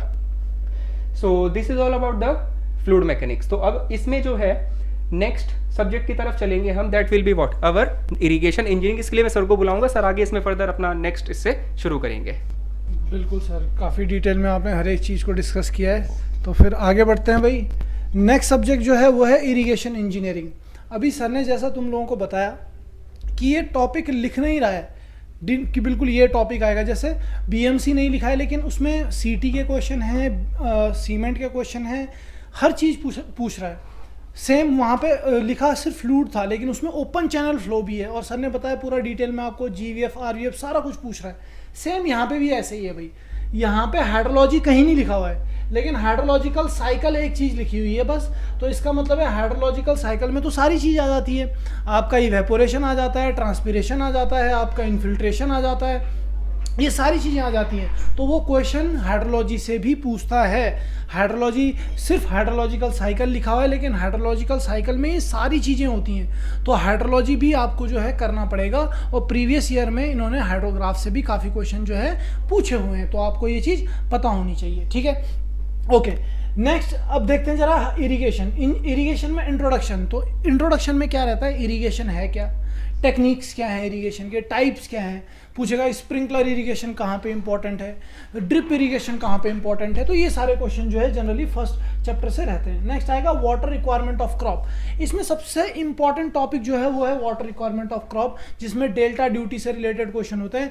डेल्टा क्या होता है आपका, ड्यूटी क्या होता है, इन दोनों को कैसे हम इंटर रिलेट करते हैं, क्या फॉर्मूला रहेगा, वो सारी चीज़ जो है इस चैप्टर में पूछी जाती है। नेक्स्ट आएगा कैनाल डिज़ाइन। तो कैनाल डिज़ाइन में जो आपका कैनेडी, लेसी थ्योरी, इनके बारे में डिटेल में पूछता है भाई। जो लेसी का डिज़ाइन जो है ज़्यादा इंपॉर्टेंट है कैनेडी से, और टाइप ऑफ कैनाल के बारे में भी पूछता है आपका, बहुत सारे टाइप ऑफ कैनाल होते हैं उनके बारे में भी क्वेश्चन पूछ सकता है, ठीक है। नेक्स्ट है डैम। तो डैम आपका जो है मेनली इसमें ग्रेविटी डैम से क्वेश्चन रहते हैं, लेकिन कभी कभार जो है ये अर्दन डैम का भी एक आधा क्वेश्चन आपसे जो है पूछ सकता है इसके अंदर। तो ग्रेविटी डैम में मोस्टली आपको फोर्सेस का पता होना चाहिए और थोड़ा बहुत जो है डिज़ाइन का पता होना चाहिए। नेक्स्ट अगर हम इसमें देखें कैनाल हेडवर्क, तो जो स्ट्रक्चर हम कैनाल के ऊपर बनाते हैं टू डाइवर्ट द वाटर या स्टोर द वाटर, स्टोरेज और डाइवर्जन दोनों का काम करता है, उसे बोलते हैं कैनाल हेडवर्क। तो ये आपको पता होना चाहिए। फिर आते हैं रेगुलेटरी वर्क। अब ये रेगुलेशन देखो, ये पानी की डेप्थ को कंट्रोल करेंगे, डिस्चार्ज को कंट्रोल करेंगे, ये क्या करेंगे, रेगुलेट करेंगे, रेगुलेटरी वर्क। तो इसमें कैनाल फॉल आ गया, कैनाल स्केप आ गया, आउटलेट आ गया, ये सारा इसके अंदर है। क्रॉस ड्रेनेज वर्क, अब ये काफ़ी इंपॉर्टेंट टॉपिक है, ये हॉट टॉपिक चला हुआ है बिल्कुल, कि भाई ये दो से तो क्वेश्चन पक्का रहेगा, वाटर रिक्वायरमेंट क्रॉप और क्रॉस ड्रेनेज वर्क से हर जगह क्वेश्चन पूछता है, तो क्रॉस ड्रेनेज वर्क आपको पता होना चाहिए। नेक्स्ट यहाँ पे हाइड्रोलिक स्ट्रक्चर है, तो हाइड्रोलिक स्ट्रक्चर में बहुत सारी चीज़ें होती है, जैसे स्पिलवे हो गया, वियर हो गया, बैराज हो गया, ये सारी चीज़ें जो है यानी पानी के ऊपर जो जो स्ट्रक्चर हम बनाते हैं उसके बारे में ये यहाँ पे बोल रहा है। अब रिवर ट्रेनिंग वर्क, जब भी मेंडरिंग होती है तो मेंडरिंग को हम किस तरीके से कंट्रोल कर सकते हैं, इन चीज़ के ऊपर, जैसे ग्रोइंस क्या होता है तो उस ग्रोइंस के क्वेश्चन जो है आपसे पूछेगा। फिर वाटर लॉगिंग भी एक आधा क्वेश्चन जो है ये रखता ही है, क्योंकि पिछले पेपर में भी था, उससे पिछले वाले पेपर में भी देखोगे तो वाटर लॉगिंग से क्वेश्चन एक पूछा गया था। फिर ड्रेनेज आ गया आपके पास, और ग्राउंड वाटर रिचार्ज, यानी जो इन्वायरमेंट में भी है टॉपिक और ये इसमें भी आता है हाइड्रोलॉजी में, ग्राउंड वाटर इंजीनियरिंग, ठीक है। तो कुछ पार्ट जो है हम हाइड्रोलॉजी में भी पढ़ते हैं और मोस्ट ऑफ द पार्ट जो है हम उसमें इन्वायरमेंट में पढ़ते हैं, लेकिन इसने यहाँ पे अलग से दे रखा है यानी, और ये वेल हाइड्रोलिक्स भी। तो देख लो भाई, बोल तो ये सिर्फ ये रहा था हाइड्रोलॉजिकल साइकिल, लेकिन इसने साथ के साथ ग्राउंड वाटर रिचार्ज और वेल हाइड्रोलिक्स दोनों चीज़ें इसमें पूछ ली हैं, ठीक है। तो ये है आपका इरिगेशन और हाइड्रोलॉजी का। तो फिर से 10 मार्क्स का है, और कभी कभार ये 10 पिछले जो आपका याद होगा जिसमें आई थिंक 10 सेट थे, तो उसमें 12 मार्क्स का जो है हर पेपर में इरिगेशन और हाइड्रोलॉजी से पूछा हुआ था। तो जरूरी नहीं है, इसमें 1-2 मार्क्स ऊपर नीचे भी जा सकता है। तो आगे का जो पार्ट है वो सर डिस्कस करेंगे। तो सर थैंक यू सर। इसमें एक चीज़ हो रहा है कि प्रीवियस ईयर के क्वेश्चंस का भी एक बच्चे पूछ रहे थे डाउट, कि सर प्रीवियस ईयर क्वेश्चंस को कैसे एनालाइज करें, क्या करें। कहाँ से मिलेंगे, तो उसके लिए एक सॉल्यूशन मैंने बताया था, कल भी आपसे डिस्कस किया था कि आपके पास इंजीनियर करियर पॉइंट अगर आप चैनल पे जाएंगे तो वहाँ पे हमने जो अभी लास्ट टाइम आपका एग्जाम हुआ था 855 वैकेंसीज के लिए, इसके लिए पूरे कंप्लीट पेपर में जो अलग अलग सब्जेक्ट वाइज क्वेश्चन आए थे उनका डिटेल्ड सॉल्यूशन बना रखा है आपके यूट्यूब चैनल पे, हमारे मतलब ये जो इंजीनियर करियर पॉइंट का जो चैनल है। हाईवे के क्वेश्चन अलग से एक पूरे वीडियो में डिस्कस किए हैं, हाइड्रोलॉजी में अलग से, और साथ के साथ सर इसमें हमारी जो है वो बुक भी आपके ऑफलाइन सेंटर्स में भी अवेलेबल है और आप ऑर्डर भी कर सकते हो। हमने इस डिटेल डिस्कशन पे जो तुम्हारे 10 पेपर हुए थे, 120 क्वेश्चन हर पेपर में थे, 10 सेट अलग अलग, 1200 क्वेश्चन तो यही हो गए, और 6 पेपर तुम्हारे जो 4-5 पेपर अलग से हुए उन सब का डिटेल बिल्कुल जो है हमने सॉल्यूशन बना के जो है बुक बना रखी है, आप उसको भी बाय कर सकते हो। तो ये बहुत इंपॉर्टेंट पॉइंट आपने रेज किया अभी कि प्रीवियस ईयर क्वेश्चन का या तो आप वीडियो सॉल्यूशन देखना है तो उसका यूट्यूब चैनल पे मिल जाएगा आपको कंप्लीट। इसके अलावा अगर आप क्वेश्चन चाहते हैं और जस्ट प्रैक्टिस करने के लिए तो उसके लिए एक इंजीनियर करियर पॉइंट का एक अपना पूरा प्रॉपर बुक भी है जिसमें सारे जेके एसएसबी के प्रीवियस ईयर क्वेश्चंस आपको दिए गए हैं विद द कंप्लीट एक्सप्लेनेशन। तो दोनों क्वेरी आपकी सॉल्व हो जाएंगी। सॉल्यूशन देखना है यूट्यूब से देखो, खुद से प्रैक्टिस करना है तो आप वीडियो से आप बुक से प्रैक्टिस कर सकते हैं। Now let's move to the next subject. So next subject आपके पास में that is water supply and the waste water engineering. इसको इन्वायरमेंटल इंजीनियरिंग भी बोल देते हैं, पब्लिक हेल्थ इंजीनियरिंग भी बोल देते हैं लोग, अलग अलग नाम है सब्जेक्ट के। तो ये इसके बारे में बात करेंगे। देखो पहले तो वेटेज देखो, 10 मार्क्स का आपके पास पार्ट रहेगा। सबसे अच्छी बात इस एग्जाम की यही है कि इसने सारे सब्जेक्ट को ना ऑलमोस्ट इक्वली डिवाइड किया है। ऐसा नहीं किया कि भाई आपके पास हाइड्रोलॉजी 2 नंबर में पूछ लिया और बिल्डिंग मटेरियल पूछा 20 नंबर में, ऐसा नहीं करा इसने हर सब्जेक्ट को ऑलमोस्ट इक्वल वेटेज दिया है, 10 नंबर 15 नंबर। मतलब ऐसा नहीं कि आप कोई सब्जेक्ट कम पढ़ो या कोई सब्जेक्ट ज़्यादा पढ़ो, सबको आपको इक्वली मेंटेन करके चलना पड़ेगा as the weightage of all the subjects is same. So public health engineering या वाटर सप्लाई इंजीनियरिंग में देखिए 10 मार्क्स वेटेज है। पूछता क्या है, same quantity of the water, introduction, quality of the water, यही selected topic quality of water. जैसे कि आपके पास अलग अलग water quality parameters like alkalinity, hardness, chloride content, nitrogen content आपके पास पानी में, ऑक्सीजन कंटेंट, फ्लोराइड कंटेंट, सारा पार्ट हो जाता है इसके अंदर। इससे ऑब्जेक्टिव क्वेश्चन बनता है थ्योरी में, very important question, very important part. Numerical नहीं बनता यहाँ से इस पार्ट से जनरली, लेकिन इस पार्ट से क्वालिटी ऑफ वाटर से थ्योरी क्वेश्चन बनते हैं आपके पास में। वेरियस लिमिट्स पूछ लेगा आपसे अलग अलग पैरामीटर की ना, as per Indian standard code 10500 कितनी लिमिट आपको स्पेसिफाई की गई है अलग अलग पैरामीटर्स के लिए। क्वांटिटी ऑफ वाटर का मतलब आपको एक तरह से वाटर डिमांड को एनालाइज करना कि भाई कितना पानी आपको लगभग चाहिए किस पर्टिकुलर पर्पस के लिए, कितना पानी आपको टोटल सप्लाई करना पड़ेगा लोगों को। दूसरा, अगर आपको वाटर डिमांड एग्जैक्ट तरीके से निकालना है तो आपको पॉपुलेशन फोरकास्टिंग का भी एक आइडिया लेना पड़ता है। तो इसने पॉपुलेशन फोरकास्टिंग अलग से तो नहीं लिखा, बट यस पॉपुलेशन फोरकास्टिंग आपको फिर भी करना पड़ेगा अगर आपको पॉपुलेशन ये वाटर डिमांड निकालना है तो। नेक्स्ट, वाटर ट्रीटमेंट हो जाएगा आपके पास, कन्वेंस ऑफ दी वाटर हो जाएगा। वाटर ट्रीटमेंट का मतलब जैसे क्वालिटी पता लगने के बाद उसको ट्रीटमेंट देना होगा। ट्रीटमेंट जैसे लाइक सेडिमेंटेशन हो जाएगा आपके पास में, फिल्ट्रेशन हो जाएगा, डिसइंफेक्शन हो जाएगा पानी का, ओजोनाइजेशन हो जाएगा पानी का, लाइक आपके पास फ्लोरिडेशन हो जाएगा पानी का, डिसैलिनेशन हो जाएगा पानी का, स्क्रीनिंग, एरिएशन, ये सारे ट्रीटमेंट पानी पे किए जाते हैं। इसके अलावा पानी को सप्लाई करना, उसको लेके जाना, कैरी करना एक पॉइंट से दूसरे पॉइंट पे, यानी कि various type of the pipes, कौन कौन से पाइप्स होते हैं, किस मटेरियल को आप यूज़ कर सकते हो पाइप्स, अलग अलग पाइप को बनाने में। दूसरा, अलग अलग जब हम डिस्ट्रीब्यूशन सिस्टम बनाते हैं, पाइप्स को प्रोवाइड करते हैं, सो वहाँ पे आपको बहुत सारे एक तरह से कनेक्शंस फॉर्म करने पड़ते हैं, जॉइंट्स फॉर्म होते हैं वहाँ पे, अलग अलग टाइप के, अलग अलग टाइप की वॉल्स होती हैं। तो वो पार्ट आपका ऑलमोस्ट इसमें खुद इंक्लूड हो जाएगा laying out of the pipes में। कौन कौन से पाइप्स को डिस्ट्रीब्यूट मतलब ले करने के तरीके होते हैं, आपके पास ट्री सिस्टम होता है, रेटिकुलेशन सिस्टम होता है, सारे पार्ट्स हो गए आपके पास में। Next, water supply fixtures, installation, plumbing and the sewerage system, very important portion. Generally I have seen so many people जो कि जनरली इस पार्ट को छोड़ देते हैं, बट ये पार्ट बहुत इंपॉर्टेंट है। अगर आप बात करें ट्रैप्स के बारे में, ट्रैप्स हो गई आपके पास में अलग अलग टाइप की, प्लम्बिंग सिस्टम होते हैं अलग अलग टाइप के, डिफरेंट टाइप के पाइप्स होते हैं, जैसे वेंट पाइप होता है, एंटी साइफरेज पाइप होता है, ट्रैप्स होती हैं, flow type, P trap, Q trap, S trap, ये सारी चीज़ होती हैं आपके पास में। डिस्ट्रीब्यूशन सिस्टम्स होते हैं, single pipe system, 2 pipe system, ये सारा पार्ट आपके पास कंप्लीट हो जाएगा कवर किसके अंदर, इस प्लम्बिंग वाले पोर्शन के अंदर। सो ये पार्ट जनरली बच्चे बहुत हद तक इसको छोड़ देते हैं, बट नहीं, ये पार्ट जेई के पर्पज से देखें तो बहुत इंपॉर्टेंट बन जाता है। जेई में कोई ऐसा जेई का एग्जाम नहीं होता जिससे इस पार्ट से क्वेश्चन ना आए। नेक्स्ट आपके पास फिर ये आपके पास वेस्ट वाटर इंजीनियरिंग का पोर्शन शुरू हो जाता है। वेस्ट वाटर इंजीनियरिंग में देखेंगे तो sewerage system, laying construction of the sewer, sewer characteristics, methods of the disposal and the sewage treatment. ये पूरा कंप्लीट सीवेज ट्रीटमेंट का एक पूरा पार्ट ही हो गया कि भाई सीवर्स को क्या करना है आपको, जस्ट एक तरह से लाइक सीवर्स को प्रोवाइड करना ग्राउंड के नीचे, मतलब सीवर डिजाइनिंग हो गया। नेक्स्ट आपके पास में वेस्ट वाटर को कैरी करना, उसको ट्रीट करवाना, देन फाइनली उसको डिस्पोज कर देना। वेस्ट वाटर को ट्रीट करना मतलब लाइक उसमें से अलग अलग devices, trickling filter, septic tank, Imhoff tank, ये सब चीज़। एक पॉइंट इंपॉर्टेंट ये कि इसमें air pollution and noise pollution का पार्ट भी क्लियर स्पेसिफाई किया गया है। तो ये इसको नहीं छोड़ सकते आप, क्योंकि जनरली बच्चे सोचते हैं कि ठीक है वाटर सब्जेक्ट तो लिखा था, water supply and waste water engineering लिखा था खाली, लेकिन देखो इसके अंदर एयर एंड नॉइस पॉल्यूशन भी मेंशन कर दिया है, तो आपको ये भी कवर करना पड़ेगा। आप खाली वाटर वाले पार्ट को कवर करके मैनेज नहीं कर पाओगे, you will also have to study this air and the noise pollution. So I think ये कंप्लीट आपका कवर हो चुका है। मोस्टली सब्जेक्ट है थियोरेटिकल सब्जेक्ट है, न्यूमेरिकल्स में चांसेस कम बनते हैं इस पर्टिकुलर सब्जेक्ट से, बट हाँ इसमें थ्योरी बहुत अच्छे अच्छे क्वेश्चन बनते हैं आपके पास। सो नेक्स्ट हमारे पास में जो आता है दैट इज हाईवे इंजीनियरिंग, या फिर आप कहें इसको क्या बोल सकते हैं, ट्रांसपोर्टेशन इंजीनियरिंग भी बोल सकते हैं। देख लो, इसको देख लेते हैं एक बार चेक करके। सो हाईवे इंजीनियरिंग में देखें तो पहले तो इसका देखो जरा भाई, 10 मार्क्स के क्वेश्चन लगभग आपके पास पूछे जाएंगे। The weightage will be what, approximately 10 marks, clear. अब हाईवे इंजीनियरिंग में एक दो चीज मैंने ऑब्जर्वेशन करी, वो मैं भी आपको बताऊंगा क्या क्या। देखो सबसे पहले तो बेसिक वही इंट्रोडक्शन होता है, history of the developments of the highways and the planning, like इसमें आपको पढ़ना पड़ता है कि कैसे कैसे हाईवे का डेवलपमेंट हुआ, क्या क्या कमेटी बनाई गई, क्या क्या एक्ट लाए गए, जैसे सेंट्रल रोड फंड लाया गया, नेशनल हाईवे एक्ट लाया गया, इंडियन रोड कांग्रेस लाया गया आपके पास में, ठीक है, मोटर व्हीकल एक्ट लाया गया, जैकर कमेटी बनी थी, क्या रिकमेंडेशन थे, कौन कौन से 20 ईयर प्लान थे, किसका क्या रिकमेंडेशन था, सारी इस टाइप की बेसिक थ्योरी आ जाती है। नेक्स्ट जैसे यहां से शुरू होता है आपके पास में क्या, definitions of the various terms used in the highway engineering, methods of the road construction and IRC classification। अभी इसको देखेंगे वन बाय वन, हम इसका क्या मीनिंग। देखो हाईवे इंजीनियरिंग का सिलेबस इसने जो बात करी, सबसे पहला इंपॉर्टेंट पॉइंट ये that is geometric design.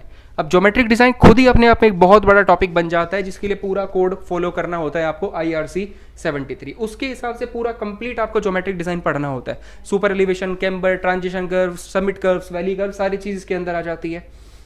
Next different types of the road materials in the use, ये पॉइंट इंपॉर्टेंट बनता है। मटेरियल से मतलब थ्योरी का क्वेश्चन बनता है आपके पास, जैसे कि बिटुमिन, कटबैक बिटुमिन, इमल्शन, टार, किसका कहाँ पर एप्लीकेशन है, किस तरह के क्लाइमेटिक कंडीशंस में, ये सारी बातें हो जाती हैं। इसके अलावा अगर आप इस सिलेबस को ध्यान से देखो तो इसने आपको ना ट्रैफिक इंजीनियरिंग का पार्ट मेंशन नहीं किया, बट द मतलब very important point is that traffic engineering का पार्ट भले मेंशन नहीं करा, लेकिन प्रीवियस जो पेपर आपके पास हुआ था उसमें ट्रैफिक इंजीनियरिंग से क्वेश्चन आया था आपके पास में, तो इसीलिए ट्रैफिक इंजीनियरिंग भले ही मेंशन नहीं करा, पहले भी सेम ही टाइप का सिलेबस था, नहीं मेंशन किया था, लेकिन फिर भी क्वेश्चन पूछ दिया।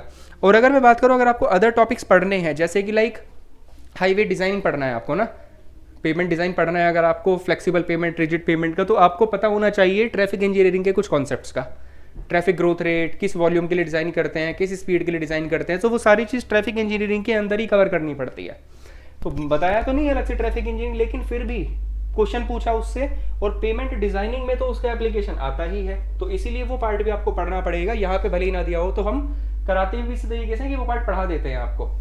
बाकी भाई type of payment, flexible, rigid payment, CVR method, सब ग्रेड प्रिपरेशन, ये तो फिर सब आगे टेस्ट हो जाते हैं उसमें, जो हम पेमेंट को करने से पहले आपको बनाने से पहले करने पड़ेंगे। दूसरा मटेरियल, जैसे आपके पास अलग अलग टाइप की कंस्ट्रक्शन है, WBM, water bound macadam, wait mix macadam, bituminous macadam, dense bituminous macadam, ये सब स्पेशल टाइप के कंस्ट्रक्शंस होते हैं। और इसने देखो लिखा भी है कि special problems in the hill roads, तो यानी कि डिटेल पूछी है पूरी हाईवे इंजीनियरिंग की भी, और क्वेश्चन भी इससे अच्छे खासे न्यूमेरिकल फॉर्म किए गए थे लास्ट टाइम, जैसे मैंने देखा था पेपर, यानी कि न्यूमेरिकल्स ऐसे ऐसे न्यूमेरिकल फॉर्म किए गए थे जिनमें आपको कैलकुलेटर की रिक्वायरमेंट हो सकती थी, तो उनको कैसे अप्रोच करना होता है वो फिर सारी चीज़ आपको यहीं पे सीखनी पड़ेगी। थ्योरी तो आएगी ही, न्यूमेरिकल भी इस पार्ट से बनते हैं आपके पास, कोडल प्रोविजन होते हैं इससे बहुत सारे। So this is about the highway engineering. अब नेक्स्ट आया आपके पास में रेलवे इंजीनियरिंग की बात, इसके बारे में आगे सर डिस्कस करेंगे। Thank you sir. तो सर ने जैसा हाईवे को डिटेल में डिस्कस कर लिया है, अब देखो नेक्स्ट सब्जेक्ट है रेलवे इंजीनियरिंग। अब रेलवे इंजीनियरिंग बहुत ही छोटा सब्जेक्ट है और बहुत सारे एग्जाम में इसका वेटेज कुछ भी नहीं है, 2-3 मार्क्स का ही ज़्यादातर रहता है, लेकिन यहाँ पे अगर आप मार्क्स देखोगे तो 10 मार्क्स है। और इन सब सब्जेक्ट में से सबसे आसान सब्जेक्ट जो है आपका रेलवे इंजीनियरिंग है। पर इसमें सबसे इम्पॉर्टेंट टॉपिक जो है वो है आपका हिस्ट्री ऑफ इंडियन रेलवे। बहुत ज़्यादा क्वेश्चन, लगभग 2, 3, 4 क्वेश्चन जो है सिर्फ हिस्ट्री ऑफ इंडियन रेलवे से पूछे जाते हैं। ये पिछले काफ़ी पेपर्स में मैंने देखा है। तो आपको history of Indian railway completely पता होनी चाहिए, ठीक है। ये पूछ लेगा आपसे कि भाई पहली ट्रेन जो है इंडिया से पाकिस्तान के बीच में कब चली थी, या बोल देगा कि पहली लाइन जो है जम्मू एंड कश्मीर में कब ले की गई थी। तो इस टाइप के क्वेश्चन जो है आपको यहाँ से पूछेगा। नेक्स्ट टॉपिक है आपका गेजेस। तो बहुत सारे टाइप के गेज हम यूज़ करते हैं, मीटर गेज हो गया, नैरो गेज हो गया, ठीक है, आपका फीडर गेज हो गया। तो ये सारा कुछ आपको पता होना चाहिए, ठीक है। आजकल हम कौन सा गेज यूज़ करते हैं, किस पर्टिकुलर जगह पे कौन सा गेज यूज़ होता है, तो ये सारा आपको पूछा जाएगा। नेक्स्ट इसमें है परमानेंट वे। तो permanent way and it's component. तो परमानेंट वे जो आपका रेलवे ट्रैक है वो परमानेंट वे ही है, ठीक है। तो उसके कंपोनेंट क्या क्या होते हैं, जैसे आपका स्लीपर्स हो गए, बलास्ट हो गया। तो स्लीपर्स से भी काफ़ी क्वेश्चन पूछे जाते हैं, और इसने आई थिंक अलग से कहीं लिखा नहीं है, लेकिन स्लीपर से क्वेश्चन रहेंगे, आपका बलास्ट से क्वेश्चन रहेंगे। और कई बार तो बहुत डिटेलिंग में पूछ लेता है कि भाई इस पर्टिकुलर बलास्ट के ऊपर कौन सी रेल को हम यूज़ करेंगे, तो ये भी आपको पता होना चाहिए था। तो एक बार पूछा गया था कि सैंड के ऊपर किस टाइप का जो है स्लीपर हम यूज़ करेंगे, तो कास्ट आयरन स्लीपर जो है हम यूज़ करते हैं अगर आप सैंड को एज अ बलास्ट यूज़ करते हो। तो बहुत डिटेलिंग में इसमें भी क्वेश्चन पूछे गए हैं। जबकि ये टॉपिक जो है इसके यहाँ पे सिर्फ इतना ही लिखा हुआ है, permanent way and it's component. But chapter जो है वो 2-3 हो जाते हैं एक साथ। आपका स्लीपर अलग हो जाता है, क्या बोलते हैं, आपका बलास्ट अलग हो जाता है। नेक्स्ट है टाइप ऑफ रेल्स। तो रेल कितने टाइप की होती हैं वो हमको पूछा जाएगा। तो और इसमें नेक्स्ट टॉपिक लिखा है क्रीप इन रेल। तो ये क्रीप से भी काफ़ी क्वेश्चन जो है पूछ लेता है। 3 टाइप की थ्योरी होती है आपकी क्रीप के अंदर, क्रीप होता किस वजह से और आइडेंटिफाई आप कैसे करोगे क्रीप को, तो वो सब भी आपसे पूछता है। वेल्डिंग के बारे में पूछ सकता है, ये वेल्डेड रेल ही है। शॉर्ट वेल्डेड रेल क्या है, लॉन्ग वेल्डेड रेल क्या है, उसके बारे में आपको यहाँ पे पूछेगा। नेक्स्ट है रेल फिक्सचर। तो देखो फिश प्लेट यूज़ करते हैं हम उसको फिक्स करने के लिए, different type of spike use करते हैं, different type of boards use करते हैं, चेयर क्या होती है, तो ये सारा डिटेल में आपको यहाँ पे पूछेगा। फास्टनिंग और रेल फिक्सचर में यही टॉपिक आता है। नेक्स्ट है सिग्नलिंग। तो सिग्नलिंग में जो सीमाफोर सिग्नल क्या है, आपका डिपार्चर सिग्नल क्या है, रिसेप्शन सिग्नल क्या है, आपका राउटिंग सिग्नल क्या है, तो ये सारी चीज़ें जो है इसके अंदर पूछी जाती हैं। तो सिग्नल से भी क्वेश्चन आपके रहे हैं पहले। पॉइंट एंड क्रॉसिंग, अब अगर इनमें देखा जाए तो history of rail, point and crossing, इन दोनों से 3-3 क्वेश्चन भी, जैसे पिछले से पिछला एग्जाम आपको देखोगे तो उसमें पॉइंट एंड क्रॉसिंग में पूछा गया था कि सीजर क्रॉसिंग कैसे पहचाननी है आपने, सीजर क्रॉसिंग क्या होती है। उसके अलावा single slip, double slip, obtuse crossing, acute crossing, ये सारी चीज़ें जो है आपको पता होनी चाहिए। नेक्स्ट आता है इसमें ब्रिज टर्मिनोलॉजी। अब इस वाले पार्ट में ध्यान देने वाली बात क्या है कि सिर्फ आपको छोटे छोटे टर्म्स पता होने चाहिए। बियरिंग क्या होती है, अच्छा पियर के ऊपर जब हम रखेंगे तो क्या डायरेक्ट ब्रिज वो स्लैब को रखेंगे, नहीं, उसके ऊपर बियरिंग्स रखी जाती हैं। तो वो सारे जो छोटे छोटे टर्म्स हैं वो आपको पता होना चाहिए। नेक्स्ट है क्लासिफिकेशन। तो आई थिंक ये ब्रिज का ही क्लासिफिकेशन इसमें पूछ रहा होगा, कंपोनेंट्स और इसके फाउंडेशन। तो ये ब्रिज के अंदर जो है ये टॉपिक जो है आपसे पूछता है। ब्रिज टर्मिनोलॉजी हो गया, छोटे टर्म जो हम यूज़ करते हैं ब्रिज इंजीनियरिंग में, क्लासिफिकेशन ऑफ ब्रिज, कंपोनेंट्स कौन कौन से होते हैं ब्रिज के, और फाउंडेशन हम क्या यूज़ करते हैं। तो छोटा टॉपिक है, 10 मार्क्स का। इसमें से क्वेश्चन जो है नीचे वाले से मैंने कम ही देखे हैं, एक आधा क्वेश्चन पूछा गया होगा ब्रिज टर्मिनोलॉजी से या फिर क्लासिफिकेशन से। मोर ओवर वो 8-9 क्वेश्चन जो है रेलवे इंजीनियरिंग से ही पूछता है। तो बहुत ही छोटा टॉपिक है, लेकिन 10 मार्क्स का है, और यहाँ पे आप इजीली 10 आउट ऑफ 10 जो है स्कोर कर सकते हो। तो नेक्स्ट टॉपिक है आपका कंस्ट्रक्शन प्लानिंग एंड मैनेजमेंट, ये डिस्कस करेंगे शुभम सर, ठीक है जी, thank you sir. So last में आपके पास में है that is construction planning and management. 15 number का सब्जेक्ट है। अब इसको समझिए, देखो कैसे, जैसे network design and the CPM part, ये सब तो आपके पास में कंस्ट्रक्शन प्लानिंग के अंदर पढ़ाते हैं। CPM एंड पार्ट आपके पास एक सब्जेक्ट होता ही है, CPM construction planning and management, उसमें कवर कर लेते हैं। बट इस पूरे पोर्शन को अगर तुम मेजरली देखो तो इसमें जो मेजर वेटेज है वो है कॉस्टिंग एंड एस्टिमेशन के लिए। द मेजर वेटेज 15 नंबर में देखेंगे तो that will be for the costing and the estimation. इसने सिर्फ यहाँ पे तो network diagram and PERT CPM लिख के छोड़ दिया है। बाकी अब एस्टिमेशन वाला पार्ट चेक करो, contract, tender, depreciation, valuation, organisation, measurement book, cash book, functions of management, construction planning, quality control, estimate and costing definitions, method of estimating, costing, type of the estimate, सारा का सारा costing and estimation ही है आपके पास में। जैसे type of estimate क्या, detailed estimate, approximate estimate, methods क्या क्या होते हैं एस्टिमेशन करने की, जैसे सेंटर लाइन मेथड होता है आपके पास में, long wall short wall method होता है आपके पास में जैसे मेजरमेंट बुक होती है, क्या काम होता है मेजरमेंट बुक का, वैल्यूएशन किस किस टाइप की वैल्यूएशन होती है आपके पास में, जैसे लाइक सैल्वेज वैल्यू, आपके पास में स्क्रैप वैल्यू, डेप्रिशिएशन वैल्यू, ये सब इस तरह की चीज़ें। दूसरा आपके पास में क्या होता है, जैसे मेजरमेंट बुक क्या फंक्शन होता है मेजरमेंट बुक का। नेक्स्ट आपके पास में डेफिनेशंस, जितनी भी डेफिनेशन बनती है यहाँ पे बहुत सारी इंपॉर्टेंट डेफिनेशन होती हैं आपके पास में। अगर आप इस कॉन्ट्रैक्ट टेंडर वाले पार्ट को देखोगे तो जैसे कि टाइप ऑफ टेंडर, बहुत सारे टाइप के टेंडर होते हैं आपके पास में कॉन्ट्रैक्ट बहुत सारे टाइप के होते हैं ये भी। इसके अलावा बहुत सारी और डेफिनेशंस होती हैं, जैसे कोरिजेंडम क्या होता है, आर्बिट्रेशन क्या होता है, इस तरह की इंपॉर्टेंट डेफिनेशंस। ये एक अगेन मेरे हिसाब से सिविल इंजीनियरिंग में अगर प्रैक्टिकली अगर एक जेई के पर्पज से देखें तो जेई के लिए तो एस्टिमेशन वाला पार्ट बहुत इंपॉर्टेंट होता है, because I have seen in so many organisations की जो मोस्टली जेई जो जाते हैं बहुत ज़्यादा काम उनको एस्टिमेशन से रिलेटेड करना पड़ता है। उनका मेजर काम होता है एस्टिमेट तैयार करना। तो एस्टिमेशन की नॉलेज तो आपको पता ही होनी चाहिए प्रैक्टिकली आपके साइट के हिसाब से भी, या फिर आप चाहे एग्जाम के पर्पज से भी देखें तो इसने सिलेबस भी इसी तरह से डिफाइन किया है कि एस्टिमेट के पार्ट को पूरा यहाँ पे हर पार्ट यहाँ पर मेंशन कर दिया है इसमें। बाकी साथ में आपके पास नेटवर्क डायग्राम, पर्ट, सीपीएम, ये वाला पार्ट भी दिया है। इसके अंदर भी आप देखो लिख के तो दिया इसने छोटा सा पोर्शन बस खाली, बाकी पूरा अगर पर्ट सीपीएम का मतलब है कंप्लीट सीपीएम पर्ट हम इसको मान के चलेंगे, आपको पूछना ही पड़ेगा। आप खाली इसकी डेफिनेशन पढ़ के नहीं जा सकते, आपको इसकी पूरी एनालिसिस करनी पड़ेगी अंदर तक की इस पूरे सब्जेक्ट की। सो 15 नंबर का वेटेज है। जैसे अगेन अदर एग्जाम्स में देखोगे तो इसका वेटेज जनरली नहीं आता सीपीएम पर्ट का इतना ज़्यादा, लेकिन यहाँ पे बहुत ज़्यादा पूछ लिया आपसे फिर से, पूरा 15 मार्क्स ऑलमोस्ट क्या कर दिए इसके लिए डिफाइन कर दिए हैं। सो ये टेक्निकली मेरे ख्याल से हर तरह से जो सिलेबस डिस्कशन करना था दिस इज कंप्लीट। तो सर बाकी इसके बारे में क्या मतलब अभी सर बस इसमें हमें एक चीज़ लास्ट में ये डिस्कस करनी है। काफ़ी लोगों को पता नहीं होता है कि सर कितने ड्यूरेशन का हमारा एग्ज़ाम रहेगा। तो ये 2 घंटे का एग्ज़ाम रहेगा आपका, और इसमें 120 क्वेश्चन टोटल पूछे जाएंगे और 1 मार्क्स का ईच क्वेश्चन होगा। तो यानी आपका टोटल मार्क्स जो हो जाएंगे 120। और कट ऑफ जनरली इसमें अभी जो पिछले 2-3 साल से मैं ट्रेंड देख रहा हूँ हाई ही जाती है अदर एग्ज़ाम्स के कंपैरिजन में। अदर एग्ज़ाम में देखोगे तो मोर ओवर 60% तक टच करेगा कट ऑफ, लेकिन इस एग्ज़ाम में जो है 70-75% तक जो है या उससे ज़्यादा भी कट ऑफ चली जाती है in case of general category. ठीक है, तो 120 क्वेश्चन रहेंगे, 2 घंटे रहेंगे, यानी एक क्वेश्चन को करने के लिए आपके पास 1 मिनट है एग्जैक्ट। ठीक है, अब जो कि हम डिस्कस करने वाले थे कि मैं काफ़ी लोगों को ये भी पता नहीं है कि सर अगर मैंने ये एग्ज़ाम क्वालिफाई कर दिया तो फिर मैं किस डिपार्टमेंट के लिए एलिजिबल हो जाऊंगा। तो इसमें 2 ही डिपार्टमेंट हैं सिर्फ, एक है पीडब्ल्यूडी जेई, ये लग सकते हो आप, जिसकी वैकेंसीज 150 हैं। जल शक्ति में भी आप जेई लग सकते हो यहाँ से, तो जिसकी वैकेंसी 358 के आसपास है, तो 508 जो है आपकी टोटल वैकेंसीज इसमें रहेंगी। ठीक है, तो ये कुछ हमारे सिलेक्शन है प्रीवियस। तो कई बच्चे कल पूछ रहे थे सर कि ईसीपी ने कितने सिलेक्शन दिए हैं, तो यहाँ पे आप क्लियरली देख सकते हो ये सारे जेकेएसएसबी के सिलेक्शंस हैं। लास्ट टाइम पे 70+ सिलेक्शन जो है ईसीपी से हुए थे। One of the biggest platform है ऑनलाइन प्लेटफॉर्म, जो ऑनलाइन एजुकेशन के लिए बहुत ही ज़्यादा पॉपुलर है। तो ये हमारे सिलेक्शंस हैं।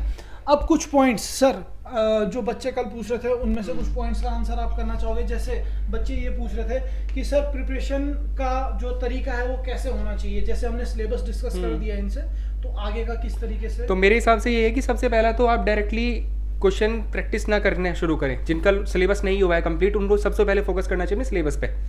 थियोरिटिकल कंप्लीशन मतलब थियोरिटिकली चीज़ों को कंप्लीट कवर करना चाहिए उनको पहले। तो पहले एक बार ढंग से सिलेबस कंप्लीट कर लें, हम पढ़ लें हर सब्जेक्ट को ढंग से इन डिटेल में जाके, उसके बाद चलें उसके क्वेश्चन प्रैक्टिस की तरफ। तो first target is to complete the syllabus in detail manner. तो उसके लिए आपको रिक्वायरमेंट होगी एक प्रॉपर मेंटरशिप की रिक्वायरमेंट पड़ेगी, कि जहाँ पे थोड़ा सा आपको देखो खुद से बच्चा करेगा इन चीज़ों को कवर तो वो टाइम लगा देगा। इतना सारा सब पढ़ना, अपने आप क्या पढ़ना है क्या नहीं पढ़ना, जो पढ़ना है वो तो इंपॉर्टेंट है ही, बहुत सारी चीज़ ऐसी होती है एग्जाम पर्पस से जो हमें छोड़नी पड़ जाती है, जो नहीं आती है एग्जाम्स में। तो आप खुद से इतना सेग्रीगेट ही नहीं कर पाएंगे कि मुझे क्या पढ़ना है क्या नहीं पढ़ना। तो उसके लिए एक रिक्वायरमेंट पड़ेगी प्रॉपर मेंटरशिप की। तो उसके लिए आप एक जस्ट हमारे इसको पर्टिकुलर प्लेटफॉर्म को ज्वाइन करके अपना सिलेबस कंप्लीट कर सकते हैं ढंग से। अब इसके बाद जैसे बात आएगी आपके पास क्वेश्चन प्रैक्टिस के लिए, सर कैसे रहेगा। टेस्ट सीरीज का देना होता है बच्चों को, उसके बाद आपको अटेम्प्ट करना होता है question practice and the test series. तो test series and question practice की भी पूरी फैसिलिटी आपको यहाँ पे प्रोवाइड कर रहे हैं। कैसे, क्वेश्चन प्रैक्टिस के लिए आपको एक पूरा बुक दिया ही है, जैसा हमने कल भी डिस्कस किया था, आज भी बताया कि प्रीवियस जितना भी जेकेएसएसबी का जो प्रीवियस क्वेश्चन हुआ है उनके सबके लिए एक डिटेल्ड बुक हमारे पास में ऑलरेडी तैयार है, जो आपको जम्मू कश्मीर के भी अलग अलग बुक स्टोर्स पे मिल जाएगी। प्रीवियस ईयर क्वेश्चन भी ऑलरेडी आपसे डिस्कस करवा दिए गए हैं सारे, और बाकी टेस्ट सीरीज भी उस बुक के साथ में आपको ईसीपी की तरफ से दी जाती है। तो दिस इज वेरी इंपॉर्टेंट। बहुत सारे बच्चों को लगता है सर अलग से मुझे टेस्ट सीरीज खरीदना पड़ेगा। बिल्कुल सर। सर जैसे सर बता रहे हैं अभी कि हमारे कोर्स में क्या क्या रहेगा, तो जो ये 1 अप्रैल को कोर्स होने वाला है, इसमें आपका टोटल जो जितना डिटेल कंटेंट है वो सारा आपको मिलेगा, ठीक है। उसके साथ आपको क्वेश्चन प्रैक्टिस भी मिलेगी, उसके अलावा आपको टेस्ट सीरीज भी मिलेगी, ठीक है। तो सारा सिलेबस कवरेज रहेगा। नोट्स आपको प्रॉपर्ली टाइम टू टाइम जैसे क्लास होती है आपको नोट्स मिल जाएंगे, ठीक है, वो ड्रॉप कर देते हैं हम। और उसके अलावा क्वेश्चंस जो भी रहेंगे एडिशनल वो भी आपको दिए जाएंगे, और टेस्ट सीरीज भी आपको इसमें मिलेगी, ठीक है। तो हमारा जो नया बैच स्टार्ट हो रहा है वो हो रहा है 1 अप्रैल से, आपका रेगुलर बैच स्टार्ट हो रहा है। अभी जो क्वेश्चन थ्रू कंसेप्ट वाला बैच है उसकी डेट जल्दी हम लेके आएंगे, और दोनों बैचेस के बारे में मैं डिटेल में आपसे बात करूँगा, या कोई और वीडियो इसके ऊपर बना देगा, ठीक है। लेकिन हम इसको डिटेल में बताएंगे कि आपके लिए रेगुलर बैच में क्या रहने वाला है, और आपका कंसेप्ट थ्रू क्वेश्चन वाले बैच में क्या रहने वाला है, और किन लोगों के लिए ये इंपॉर्टेंट है, ठीक है। तो ये भी हम इसके ऊपर भी आपके लिए वीडियो बनाएंगे। तो आई होप सबका जितने भी डाउट थे सर कल सिलेबस से रिलेटेड, हमने कोशिश की है कि सारे के सारे डाउट जो हैं हम क्लियर कर दे बच्चों के। और इसके ऊपर अगर आपको कुछ बोलना बाकी तो मेरे ख्याल से सारी चीज़ कवर हो ही गई होंगी। लास्ट में एक ये भी क्वेश्चन है सर कि कोई क्वेरी आती है किसी तरह का, कोई भी पॉइंट है तो उसको कैसे करेंगे, वो बताया भी था पहले भी। आपके पास बहुत सारे ऑप्शन है, आप चाहे तो क्या कर सकते हैं, वेबसाइट विजिट कर सकते हैं। इसके अलावा अगर आप वीडियो के डिस्क्रिप्शन में जाएंगे तो वहाँ पे आपको सारे कॉन्टैक्ट नंबर्स, जो भी वेबसाइट्स हैं, अलग अलग आईडीज सब मेंशन करी गई हैं। आप किसी भी कॉन्टैक्ट नंबर पे कॉल कर सकते हैं, वेबसाइट पे चेक कर सकते हैं इन्फॉर्मेशन जितनी भी हैं। गूगल फॉर्म है उसको भी आप फिल करके अपनी क्वेरी को रिजॉल्व कर सकते हैं। इसके अलावा चंडीगढ़ में आपके पास सेंटर है ही, तो अगर किसी भी तरह का कोई अपॉर्चुनिटी आपके पास में है तो आप चंडीगढ़ सेंटर पे विजिट करके भी, बहुत सारे बच्चों को होता है कि नहीं मुझे एक बार ऑफलाइन आगे चीज़ें कवर करनी है, तैयारी करनी है, तो उसका भी ऑप्शन आपके पास में अवेलेबल है। सो बाकी तो इसमें आई डोंट थिंक कि सर कुछ ज़्यादा पॉइंट है। कोई भी आपका क्वेरी होगा कुछ भी तो आप उसको कमेंट बॉक्स में मेंशन कर देना, उसका रिप्लाई डेफिनेटली मिल जाएगा आपको। बिल्कुल। तो भाई देरी किस बात की है, जब आपका नोटिफिकेशन आ ही चुका है तो बिल्कुल तैयारी स्टार्ट कर दो, हमारे प्लेटफॉर्म के साथ जुड़ो। और जिन्होंने सबसे ज़्यादा मैक्सिमम सिलेक्शंस दिए हैं तो हमारे प्लेटफॉर्म पे आके आप हमसे जुड़ सकते हैं। डिटेल सारी सर ने बता दी है। तो मिलते हैं आपको नेक्स्ट वीडियो में न्यू कंटेंट के साथ। Thank you, bye, take care. Thank you, okay, thank you.